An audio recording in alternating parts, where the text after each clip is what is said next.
So today I'm going to take you for a journey as I head to a coffee van for an upcoming guide about the best places to stop for coffee in East London.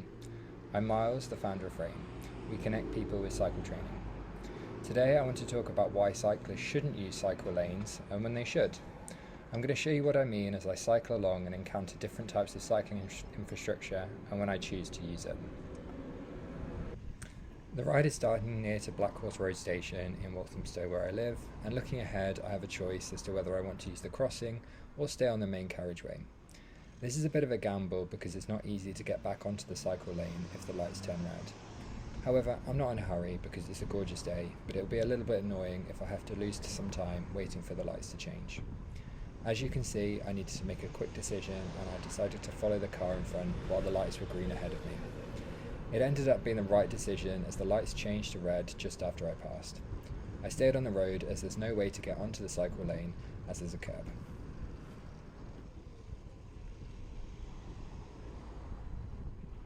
Now I've crossed, this brings me on to my first point about when not to use cycle lanes, and this is pedestrians. Black Horse Road Tube Station can be very busy with pedestrians going to work in the morning or returning later on. If there isn't much road traffic but lots of pedestrians waiting, then it's safer for me and them if I stay on the road. Local authorities, when they're planning infrastructure, consider the needs of different users, and sometimes cyclists and pedestrians get lumped together. As you can see from the road in front of me, this street is quiet with not much traffic, so not many hazards, right? Unfortunately, the main hazard I encounter down this road is people trying to cross without checking, because they believe it's unlikely that anything is going to use this road, which could lead to a collision.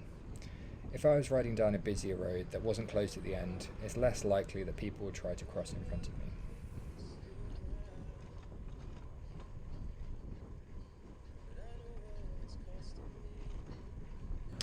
We've jumped ahead now to a cycle path that cuts through an industrial estate. Really handy for cyclists as there's no way for other road users to get through this way legally. I imagine the thinking for this decision is based around the type of traffic that the council don't want going through residential neighbourhoods. This makes complete sense and is a great example of thoughtful infrastructure and benefits cyclists and residents. It's further helped by an incredible multi-directional cycle lane on either side of the road. This is so handy for both cyclists and the type of traffic using this road, because if the road was just bigger and shared with cyclists, then it would be pretty unpleasant for both groups if a lorry is trying to get past you, despite it being a nice straight road with good visibility. This path is dedicated to cyclists, but occasionally pedestrians wander onto it. No big deal in this case, as it's plenty wide enough, even going past the train station.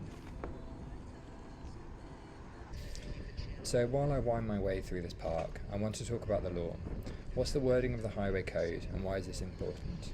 The specific rule is 61. Use facilities such as cycle lanes and tracks, advanced stop lines and toucan crossings where they make the journey safer and easier. This will depend on your experience and skills and the situation at the time. While such facilities are provided for reasons of safety, cyclists may exercise their judgment and are not obliged to use. What this basically means is that no one can tell you to use a cycle lane if you choose not to use it. Hopefully you've never experienced a driver winding down their window and shouting advice at you as you ride along. But rest assured, while they may be right that it is safer to use the cycle lane, it's not the only factor you're considering at the time.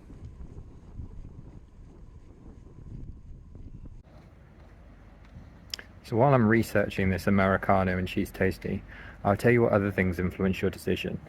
Sometimes, looking ahead, you can see that a cycle lane is just completely unsuitable to be used due to debris or the road surface. I've lost count of the number of times I've had to ride in the middle of the lane just to avoid potholes or massive puddles in the designated cycle lane.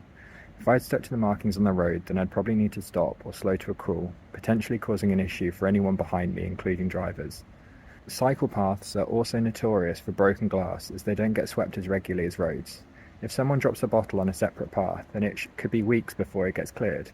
I don't think I should risk getting a puncture every time I use it just because the path is there. Back to the journey, and the final part I want to talk about is this roundabout. It's an excellent example of infrastructure being used to make cyclist journeys a lot safer, but not necessarily easier. This is what it looks like from the air, and as you can see from my annotation, if I wanted to get from here to here without a cycle lane, then I would have to cross multiple lanes, wait at traffic lights while remaining visible and avoiding collisions. To make it safer, a cycle lane travels around the outside with crossings controlled by traffic lights with different lanes. This means to get from here to here, I would need to wait at 2 sets of lights, which could add between 5 to 10 minutes onto my journey. It's actually pretty easy to cross on a red light because the traffic lights for road users control the flow of traffic so it doesn't come all at once. However, that negates any safety benefit and is illegal. More on this topic in a future post.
And we're back. For further information and posts like this, check out our Substack and social media, links in the description. If you've enjoyed this content, then please like and subscribe.